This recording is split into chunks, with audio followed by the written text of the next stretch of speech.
Channel of Vadodara. મહારાજ ફિલ્મના વિરોધમાં વૈષ્ણવ પરિવાર દ્વારા રેલી યોજીને જિલ્લા કલેક્ટરને આવેદનપત્ર આપવામાં આવ્યું હતું। શહેરના કીર્તિસ્તંભથી મોટી સંખ્યામાં વૈષ્ણવ સમાજના આગેવાનો સહિત નગરજનોએ મહારાજ ફિલ્મના વિરોધમાં રેલી યોજી હતી।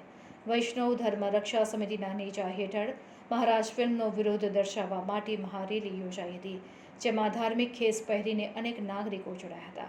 આ ઉપરાંત રેલીમાં બેનર, પ્લેકાર્ડ્સ, ઝંડા પણ દર્શાવાયા હતા। મહત્વનું છે કે હિન્દુ સનાતન ધર્મ, વૈષ્ણવ સંપ્રદાય અને ભગવાન કૃષ્ણ ઉપર અભદ્ર ટિપ્પણી કરતી મહારાજ ફિલ્મનો સમગ્ર રાજ્યમાં વિરોધ થઈ રહ્યો છે। હાઈકોર્ટ દ્વારા આ ફિલ્મ રિલીઝ પર રોક લગાવવામાં આવી છે। વડોદરા શહેરમાં VYO અને વિપો ગ્લોબલ દ્વારા વિશાળ રેલીનું આયોજન કરવામાં આવ્યું હતું। આ રેલીમાં મોટી સંખ્યામાં વૈષ્ણવ સંપ્રદાયના લોકો, વડોદરાના સાંસદ હેમાંગ જોશી અને ધારાસભ્ય કેયુર રોકડિયા પણ હાજર રહ્યા હતા।